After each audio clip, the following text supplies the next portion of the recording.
Добро вечер, втор дневник во 20 часот, еве ги настаните кои му дадоа белек на овој ден.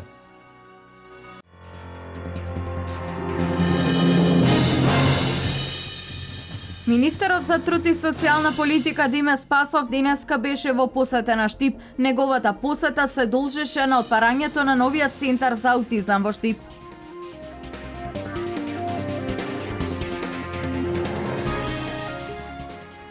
На 1200 вработувања преку проектот Македонија вработува во неколку градови на источниот регион.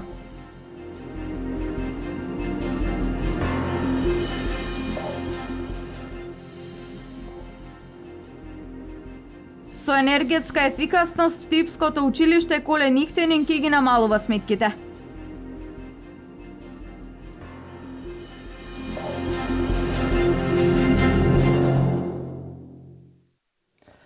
Министерот за труд и социјална политика Диме Спасов денеска беше во посета на Штип. Неговата посета се должеше на отварањето на новиот центар за аутизам, кој што веќе долг период представуваше проблем за родителите на деца со аутизам и слични диагнози.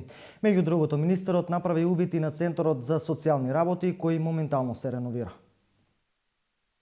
Центар за аутизам денес се отвори во Штип. На отворањето присуствуваше министерот за труд и социјална политика Диме Спасов. Со капацитет од 20 на деца со аутизам, колку ги има со ваква и слична диагноза во нашата и општина Карбинци, центарот со години го очекуваат семејствата со вакви деца во регионот. Центарот за аутизам во Штип е солидно опремен, но фали стручно едуциран кадар, велат родителите. Она што најмногу ги загрижува родителите и што денес му го придочија на министерот за труд е Центарот за аутизам да не биде само еден вид градинка за децата, туку место каде овие деца ќе ги имаат сите предуслови за напредок. За центарот да биде вистински центар за аутизам, мора да обучиме кадар. Значи Аба, Sunrise, мора. Сензорната соба исто за да се работи, неа мора да се обучи човек. Оти сензорна соба, како сензорна соба е ништо, доколку не се обуче професионалец. Така. Значи, замолувам ве, бидејќи моментално ќе биде само како една градинка. Нашите деца ќе се остават. Кадарот што моментално е супер, задоволни сме од него, ама не се семокни. Значи, треба да се обучи тај кадар. Оти ако не се обуче, џабе отварањето. Центарот за аутизам ќе функционира според светските стандарди кои даваат најголеми резултати во развивањето на способностите и талентите на децата со аутизам, изјави министерот Спасов. Стручниот тим ќе се обучува од страна на врвни едукатори за оваа проблематика. Програмата во интензивна комуникација сме со професорот Росоклија и со стручните луѓе на Колумбијан универзитетот.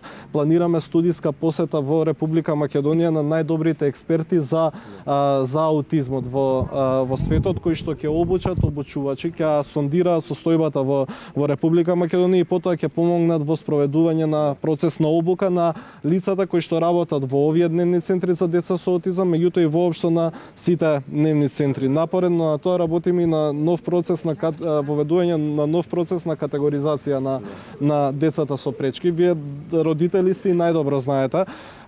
Сега процесот во Република Македонија годиниве наназад е медицински. Ова е голем напредок во третманот на децата со аутизам во Штип и Карбинци, изјави градоначалникот на Штип Илчо Захариев.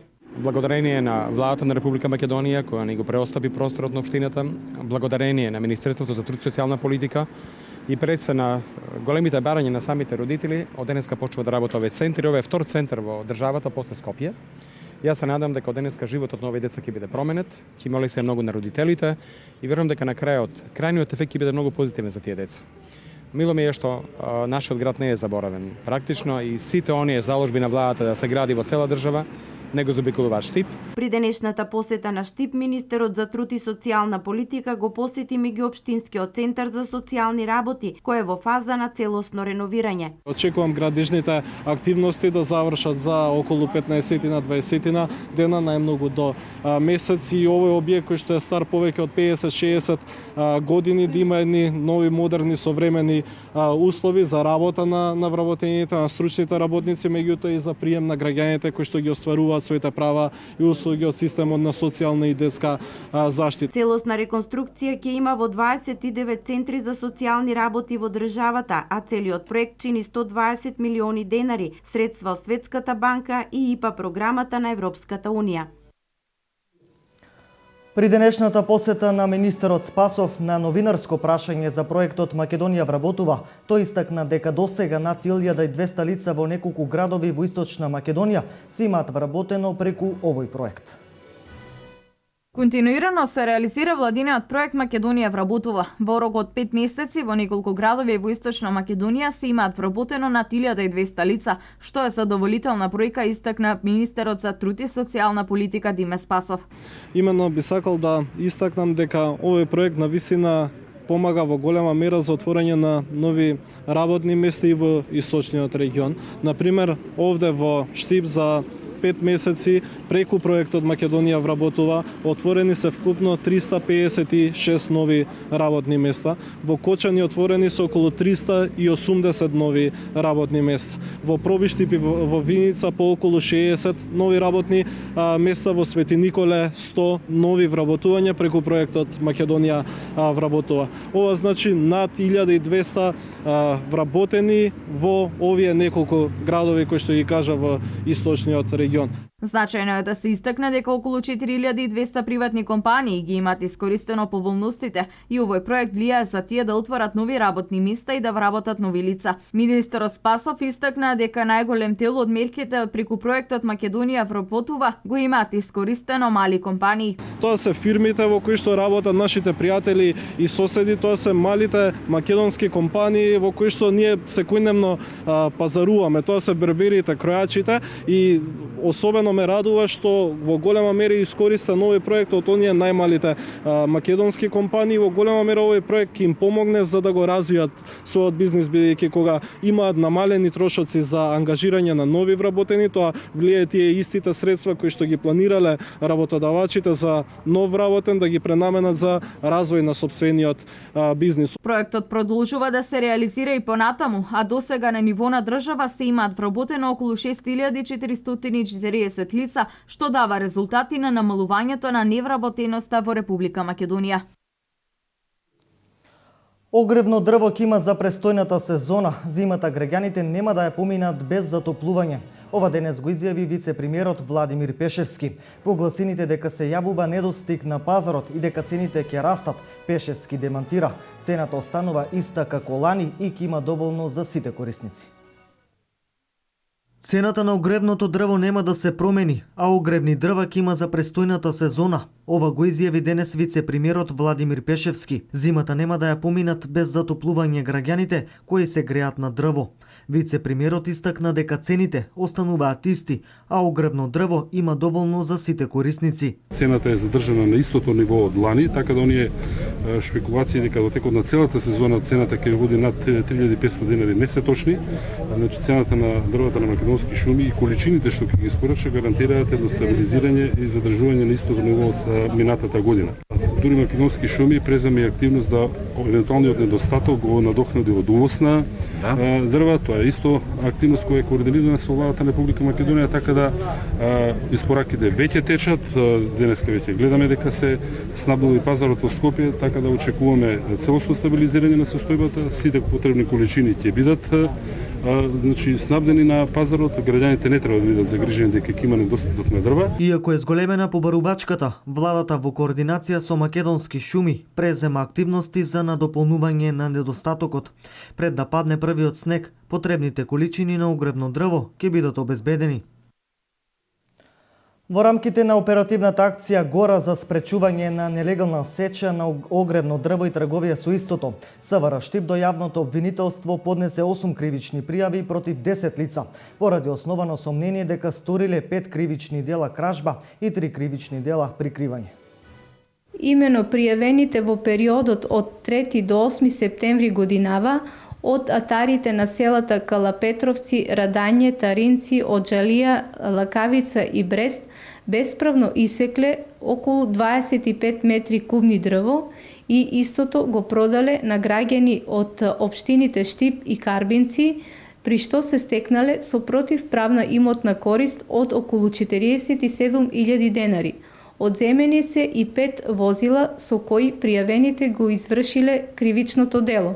Поднесени се 3 кривични пријави до обвинителството против 3 лица поради постоење на основано сомнение дека сториле 3 кривични дела прикривање. Пријавените купиле огревно дрво, иако знаеле дека истото потекнува од извршено кривично дело кражба. Со енергетска ефикасност, Штипското училиште Колен Ехтенин ќе ги намалува сметките. До крајот на првото полугодие се очекува да се заврши реализацијата на проектот. Штипското училиште со најмногу запишани средношколци планира да ги преполови сметките со реализација на проектот за енергетска ефикасност. Станува збор за средното општинско училиште Колен Ехтенин, кое ќе штеди и на електрична и на топлинска енергија. Станува збор за промена на комплетна сите врати во училиштето. Целата работа е значи енергетска ефикасност во училниците. Промена на некаде 70% од стаклото, бидејќи дограмата, односно прозорите се алумински, неисплатливо е да се зменат со други, него се ги заменува само стаклото. Постоечкото стакло се заменува со поквалитетно стакло. Во салата имаме 3 система значи за топла вода и водоснабдување во самите собликувални и промена на сите светилки во салат со штедливи светилки. Значи одиме од класични во штедливи светилки кои би ја намали потрошувачката некаде и за 10%, за 10 пати помалку. За да се започне со реализација на предвидените активности, потребно е најпрвин да заврши предвидениот рок за доставување на тендерската документација. Активностите течат по предвидениот редослед. Во моментот се спроведува јавна набавка за избор на најповолен економски оператор, со кого ќе се склучи договор за предвидените активности и подобрување на енергетската ефикасност во средното општинско училиште Колен Ехтенин Штип. Крајниот рок за доставување на документацијата е 8 октомври, а според директорот на училиштето проектот треба да се реализира до крајот на првото полугодие од оваа учебна година. Вкупниот буџет изнесува 1.041.171 денар. Во Делчево вчера беше отворена ликовната изложба на професорот на Факултетот за ликовна уметност Мирко Вујшик и неговата сопруга Лидија. Пред делчевската публика се представија со техниката масло на платно и графика. На покана на својот ученик, ликовниот уметник Александар Белогаски, професорот од првата генерација на Факултетот за ликовна уметност Мирко Вујсич и неговата сопруга Лидија Вујсич, пред делчевчани преку ликовната техника масло на платно и графики, представија дел од своето ликовно творештво. Со тоа уште еднаш се потврди педагошката пракса дека врската професор-ученик функционира во најдобра смисла на зборот. Една комуникација, едно советување обострано, едно работење врз полето на уметност и графиката. И кога се вработи колегата, не заборави, да речем нака пежоративно, и тоа многу ми израдува, сакаш да меѓу првите изложби кои он ќе ги организира биде со нас. Овдека се представуваме, јас конкретно, со дела масло на платно, во еден фигурален абстрактен контекст, а сопругата со графики, висок печат, во повеќе бојна графика. Двајца прекрасни уметници кои имаат едно прекрасно творештво. Целата изложба е склоп значи на слика, цртеж и графика. И горд сум што моите сограѓани од Делчево имаат прилика вечерва на 25 септември да ја видат оваа изложба и се надевам дека ќе уживаат во неа. Националната установа Центар за култура Никола Јонков Вапцаров, која го организираше настанот, најави дека ова ќе биде само почеток на повеќе изложби кои ќе можат да ги видат делчевчани во наредниот период. Се надеваме дека во наредниот период ќе продолжиме уште една соработка преку професорот Владимир Илиевски, кој што веќе во 5 октомври ќе имаме уште една изложба. И со професорот се договориме во наредниот период да се обидеме на делчевската публика и донесеме на ликовна колонија на врвни уметници. Малку сум изненаден што вака почна да се множат овие настани од областа на културата во Делчево. По оваа изложба што спомнавте имаме веќе една навистина прекрасна изложба. Јас сум одушевен од ова што го гледам. Се надевам дека изложбата и во другите денови ќе посетат многу делчевчани. Можност да присуствуваат на сличен ваков настан, но од областа на карикатурата, делчевчани ќе имаат наредната недела, кога во рамки на манифестацијата Пијанечки денови на сливата ќе бидат презентирани најдобрите карикатури од сите 4 изданија на фестивалот за афоризам и карикатура. Според календарот на Македонската православна црква, денеска е воздвижение на Светиот Крст, Крстовден. Во штипските цркви Свети Никола и Свети Климент ќе се одржи празнична богослужба. Православната црква утре го празнува воздвижението на честниот и животворен крст во народот познат како Крстовден. На овој ден се празнуваат два настани: пронаѓањето на честниот крст на Голгота и враќањето на честниот крст од Персија во Ерусалим. Под храмот Венера биле пронајдени 3 крста, истите биле ставени на еден покојник, за да се види кој од нив е честниот крст. Третиот крст го воскреснал мртовецот и со тоа се покажало моќта и значењето на пронаѓањето на Светиот Крст. И нашите 3 крста, веќе Господ Исус Христос бил распнат со 20 разбойници. Едниот се покајал, а другиот не. И не знаеле кој е честниот крст. И епископот што бил таму рекол, во тој момент минувала некоја поврка од мртовеци, рекле да ги ставиме крстовите врз мртовици да има што ќе се случи. Го ставиле првиот крст ништо, вториот ништо, а кога оставиле третиот животворен крст, мртовецот воскреснал, оживеал. Потоа, за да се потврди дека навистина тоа е животворниот крст, го дали да се допре до некоја болна жена и таа оздравиле. Во црквите Свети Никола и Свети Климент денес во попладневните часови ќе се одржи свечена празнична богослужба, а во недела во утринските часови ќе се служи света литургија, а честниот крст ќе биде поставен во средината на црквата на поклонение и бакнување. Променливото време овие денови го зголеми бројот на деца со појава на настинка, но да не дојде до позначителни компликации, педијатрите препорачуваат превентивни мерки кои треба да ги следат родителите за да ги заштитат своите деца. Временските осцилации предизвикуваат промени во човечкиот организам. Посебно осетливи се најмалите, на кои најмногу треба да внимаваат нивните родители. Во овој преоден период во кој се случуваат нагли температурни разлики, во амбулантите е забележан зголемен број на деца со симптоми на настинка. Зголемен е бројот кои што се јавуваат особено во попладневните и ноќните часови, бидејќи децата покачат температура, ги земат од градинка родителите и точно во тој период се манифестираат симптомите. Порано се манифестирале, меѓутоа ги регистрираат родителите и ги донесуваат во амбулантите. Тоа се најчесто вирози кои одат некоја само со течење на носе, со поткивнување или подкашлување, меѓутоа многу често можат да бидат со по-сериозни симптоми во смисол на покачена температура која представува најголем аларм за родителите дека детето треба да го донесат во амбуланта кај матичен лекар или кај на оделение. Гацова препорачува родителите во овој период од годината соодветно да ги облекуваат нивните деца, бидејќи една од причините за наведените симптоми е несоодветното облекување. Освен ова, доктор Гацова споделува дека друг причинител е и престојот на децата во детските градинки. Она живење колективно, непроветрување соодветно на просториите каде престојуваат поголем број на деца, носење на болни дечиња со вирози во градинките која секако представува неминовност во однос на времето во кое што живееме, сето тоа допринесува за зголемување на бројот на децата кои што се јавуваат со ваква симптоматологија во овие последните неколку дена. Сепак, според доктор Гацова, наведените симптоми засега не се поврзани со компликации поврзани со долните дишни патишта, воспаление на белите дробови, бронхит и слично. Таа истакна дека родителите не смеат во домашни услови да ги лекуваат децата без консултација со матичен лекар. Она што би можело да го сторат се превентивните мерки, со тоа што ќе инсистираат на конзумирање повеќе течности, зеленчуци, овошје, природни сокови, свежо приготвена храна и почесто проветрување на просториите.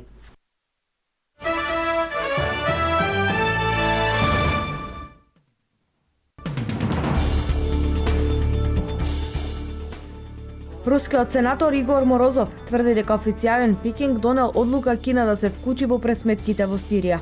Наводно кинезите веќе ги испратиле своите бродови кон брегот на Сирија. Морозов, член на Рускиот федерален комитет за меѓународни работи, тврди дека започнала воена операција на Кина против џихадистите од Исламската држава, пренесува рускиот портал Правда.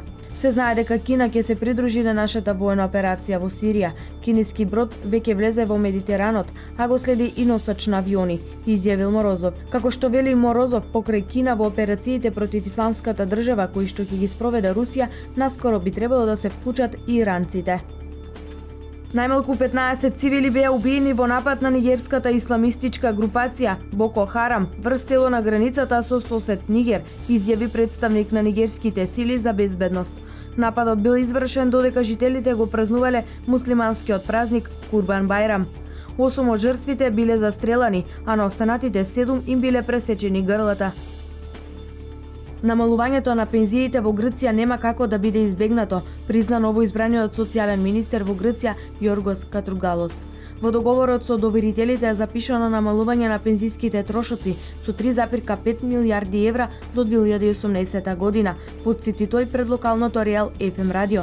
Социјалниот министер е категоричен дека новата влада нема да ги намалува ниските и средните пензии. Како ниски тој ги утврди пензиите од 1000 евра, а средни во опсек помеѓу 1000 и 1500 евра.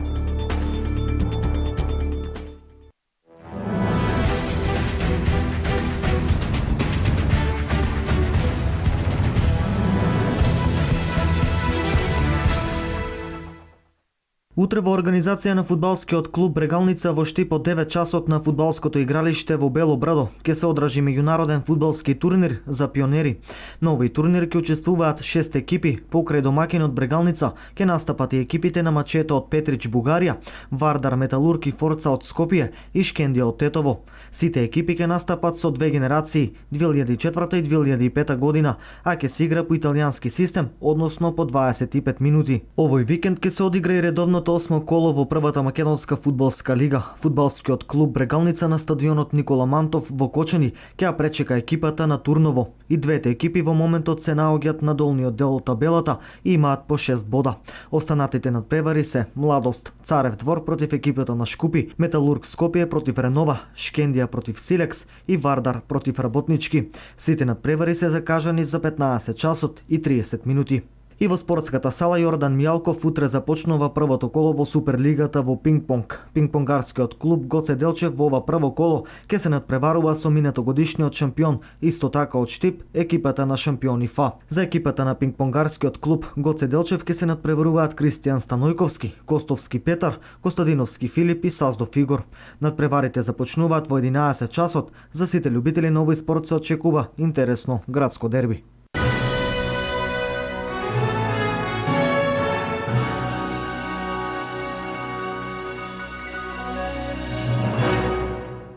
Со спортските информации заврши дневникот во 20 часот. Останете со нашата програма. Имајте пријатна вечер.